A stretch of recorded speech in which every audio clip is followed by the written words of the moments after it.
तो पार्लियामेंट का monsoon session समाप्त हो गया है और बड़ी हार हुई है राष्ट्रभक्तों की। एक तरफ से आप कह सकते हो कि बहुत बड़ी हार हुई है और एक खेमा जीत गया है और उसका जश्न भी मना रहा है और मनाना भी चाहिए। यकीनन राष्ट्रवादियों के मुंह पर तमाचा अब होना चाहिए, क्योंकि कभी कभार ऐसा होता है कि जब बहरा हो जाता है आदमी तो उसको धमाके की आवाज से ही सुनाई देता है, उसको हल्की फुल्की आवाजों से सुनाई नहीं देता। मेरे दोस्तों, सेशन खत्म हो गया और लगातार वो सिलसिला जारी है कि एक व्यक्ति को नेता सिद्ध करने के लिए कई करोड़ों रुपए बर्बाद किए जा रहे, कई करोड़ों रुपए लगातार दनादन। देश की 150 करोड़ की जनता पार्लियामेंट में बैठे हुए चंद सांसदों और स्पीकर और मंत्री, गृह मंत्री, प्रधानमंत्री, इन सब से चलता है। लेकिन अगर मान के चलिए कि वहां कुछ काम ही ना चले तो जनता क्या करेगी? कुछ नहीं, उनको वही मिलेगा जो मिलता आया है। ध्यान दीजिएगा, मैं आपको दो तस्वीरें दिखा रहा हूं। सबसे पहले आपको यह देखनी है, ये एक तो गले मिल रहे हैं और यहां ये दो आदमी भी गले मिल रहे हैं। यानी कि यहां पर एक मखौल उड़ाया गया है कि भारत में आजकल जो विदेश नीति है उसकी जो कल्पना है वो सिर्फ गले मिलना है, कि गले मिल गए तो विदेश नीति सही चल रही है।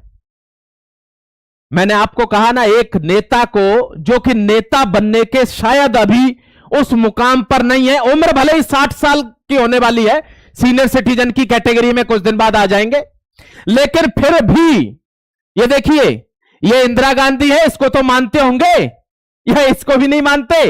ये इंदिरा गांधी है और ये इनके गले मिलकर अपनी डिप्लोमेसी को साबित कर रही है। लेकिन जाने अनजाने कहते हैं कि आधी अधूरी नॉलेज दुधारी तलवार की तरह होती है, तो जाने अनजाने इनकी भी बेइज्जती कर दी कि गले मिलना मतलब एक तरह से बेवकूफी है।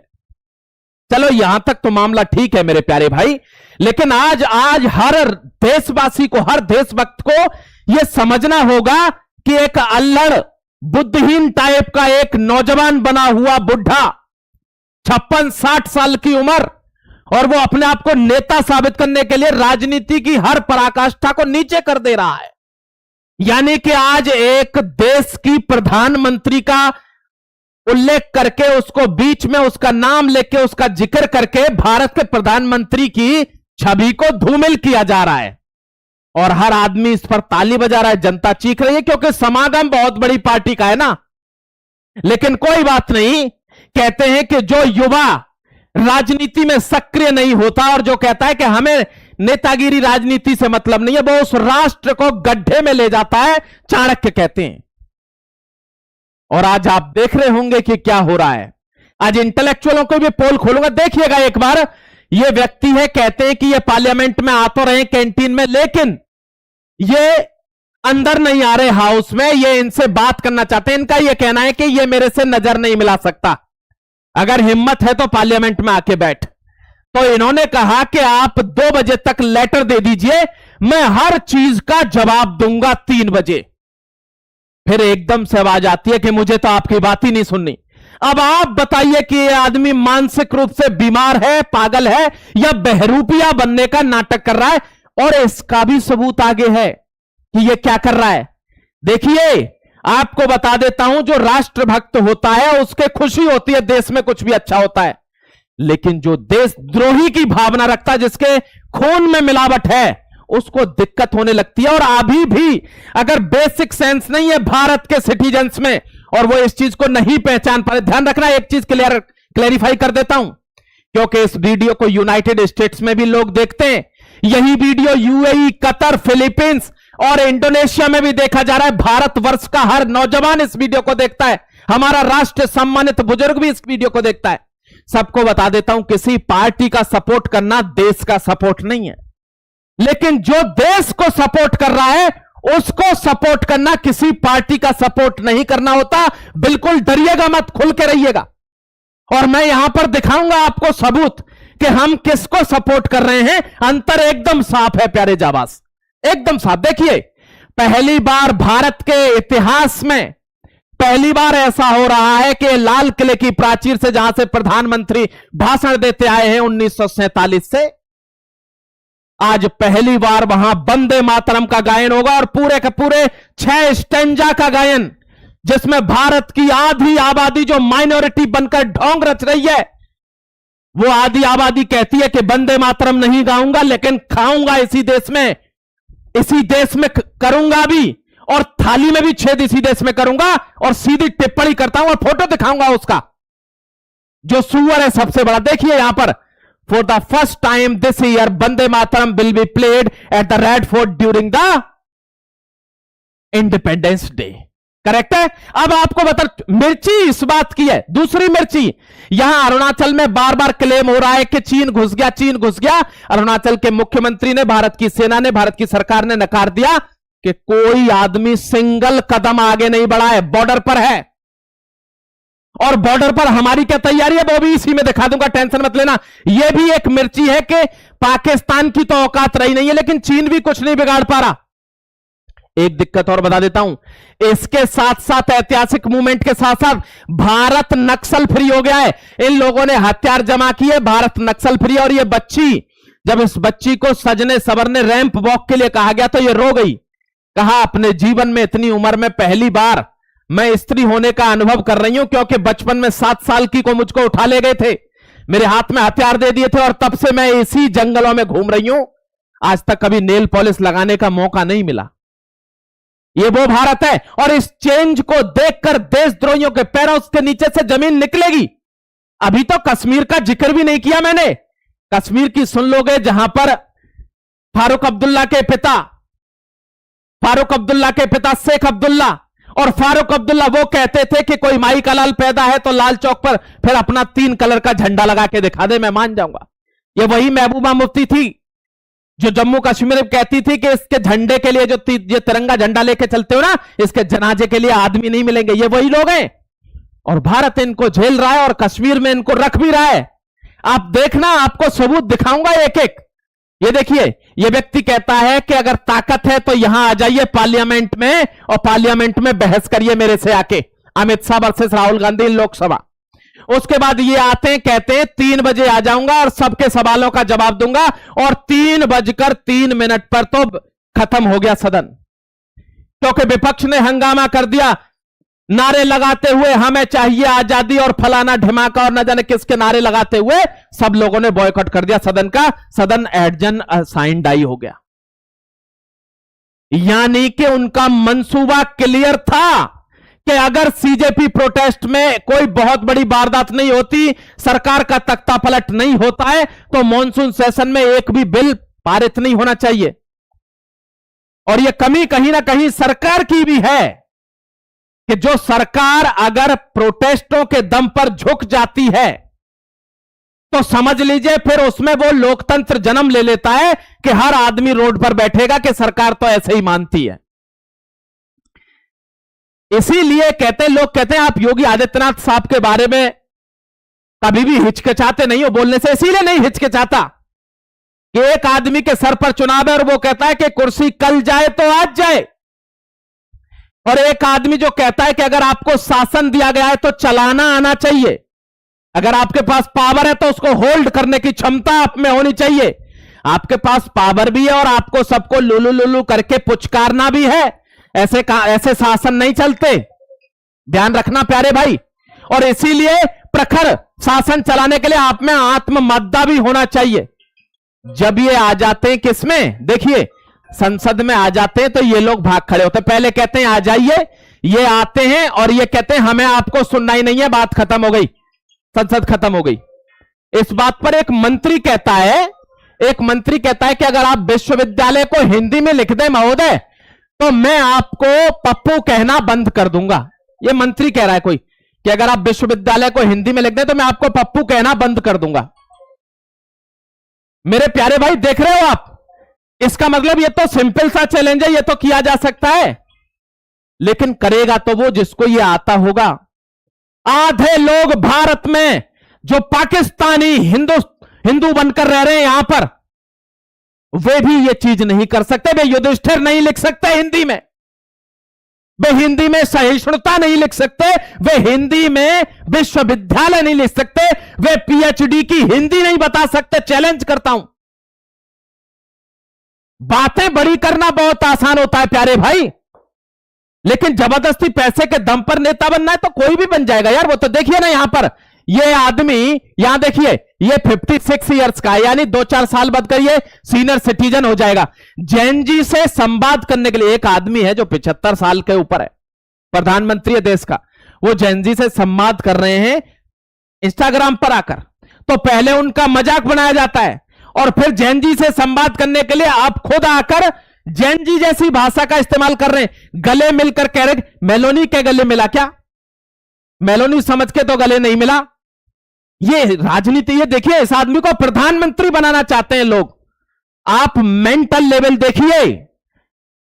मैं ये नहीं कहता हूं कि कोई प्रधानमंत्री नहीं बन सकता, बन सकता है, कोई भी बन सकता है। भारत देश में मेरे प्यारे भाई, अगर चाय बेचने वाला आदमी प्रधानमंत्री बन सकता है और अगर जूते गांठने वाला आदमी कोई मुख्यमंत्री बन सकता है, अगर कोई पूजा पाठ करने वाला आदमी कोई मंत्री बन सकता है, तो पढ़ा लिखा आदमी तो आराम से प्रधानमंत्री राष्ट्रपति बन ही सकता है।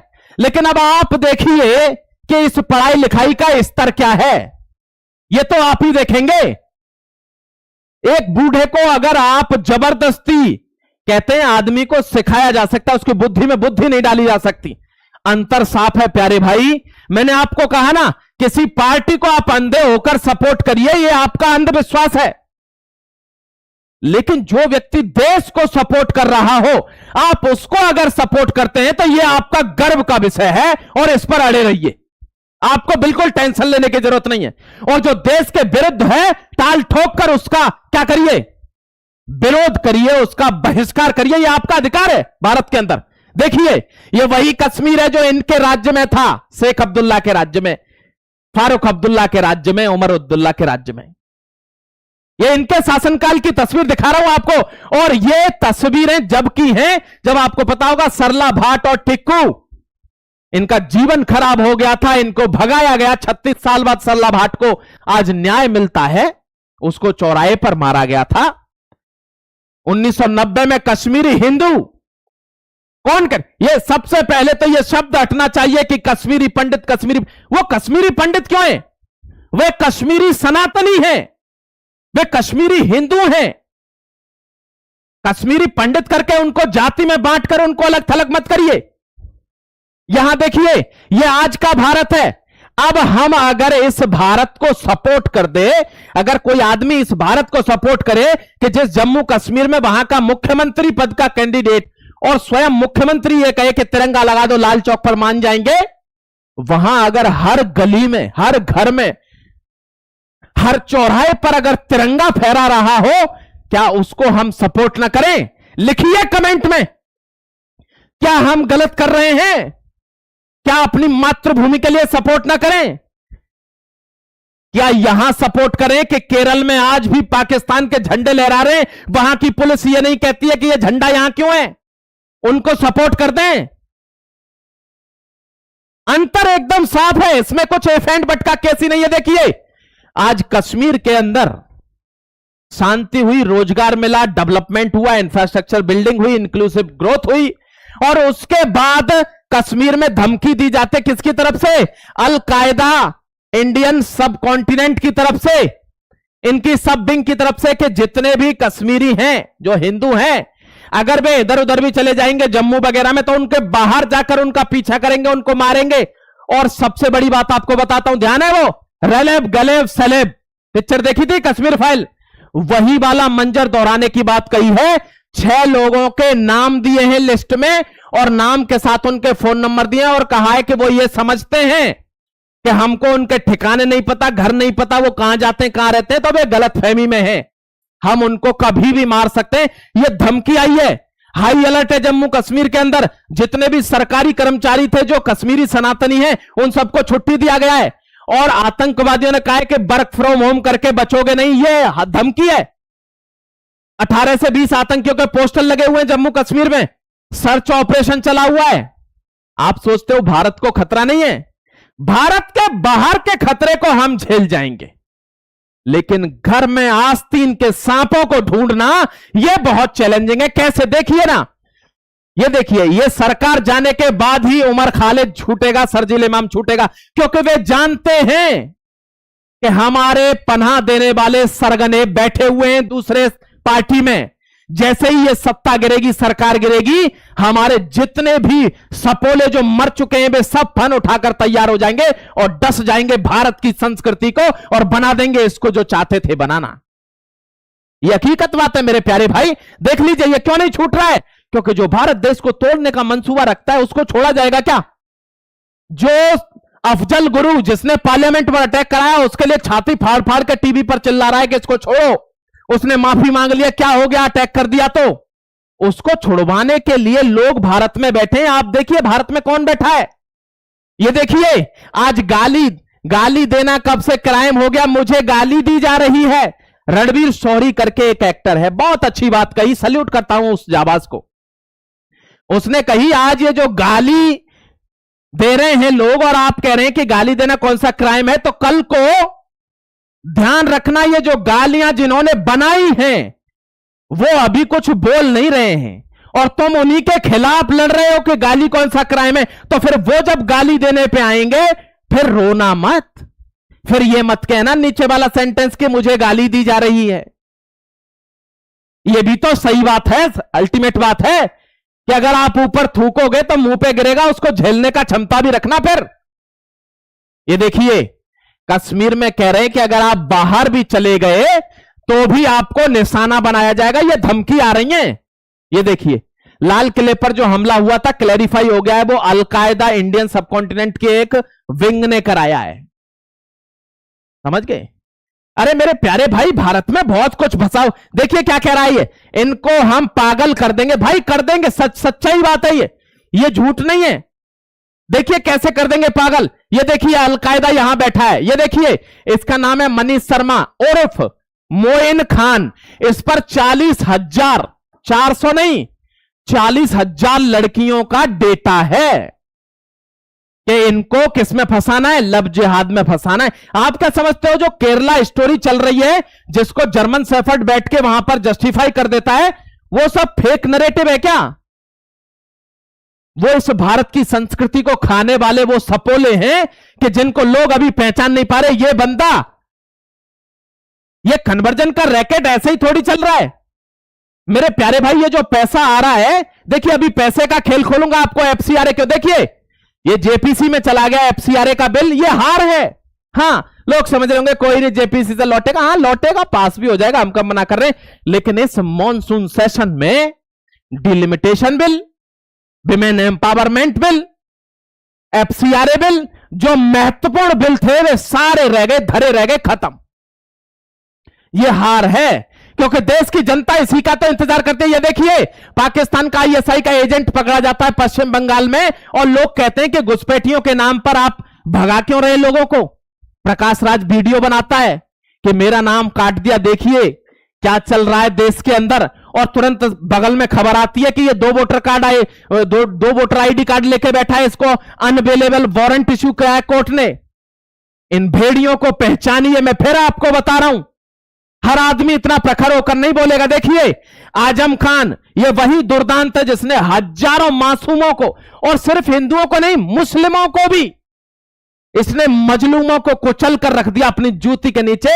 आज आप देखिए इसका डायलॉग देख लीजिए, आज भी मौजूद है वो डायलॉग। आज ये फन खड़ा कर खड़े हैं कि कैसे भी एक बार मौका मिल जाए सारे बदले चुका लेंगे। चैलेंज करते हैं इनके यहां के जो माफिया हैं वो, कभी तो सरकार बदलेगी, कभी तो बदलेगी। आप देखिए देश में कैसी भावना आएगी। कह रहा है कह रहे उनको मंत्री नहीं डायरेक्ट गृह मंत्री बनाया जाएगा उत्तर प्रदेश का। देखिए ना आजम खान को, जिसने 40 में से 38 कमरे अवैध बनाए हुए हैं अली जौहर यूनिवर्सिटी के अंदर। लेकिन मेरे भाई ध्यान रखना, अगर भगवान कहीं पर है तो शैतान भी होगा, और शैतान का मुकाबला कभी हाथ जोड़कर नहीं होता, यह आपको पहचानना होगा। शैतान के लिए तो आपको फिर कमर कसनी पड़ती है। देखिए जो काम करने वाला आदमी है वो काम करेगा। 11 करोड़ रुपए दिए इसने आसाम के फंड में, 21 करोड़ रुपए दिए किसने, अंबानी ने, आसाम के रिलीफ में। मेरे प्यारे भाई इस पर इल्जाम लगाता है, ये कह रहा है देखिए इल्जाम लगना और हटना समय की बात है। हम अपना काम अगर घबरा जाएंगे, छोड़ देंगे, तो हमारे साथ में जितने लोग काम कर रहे हैं वो सब घबरा जाएंगे। करेक्ट बात है।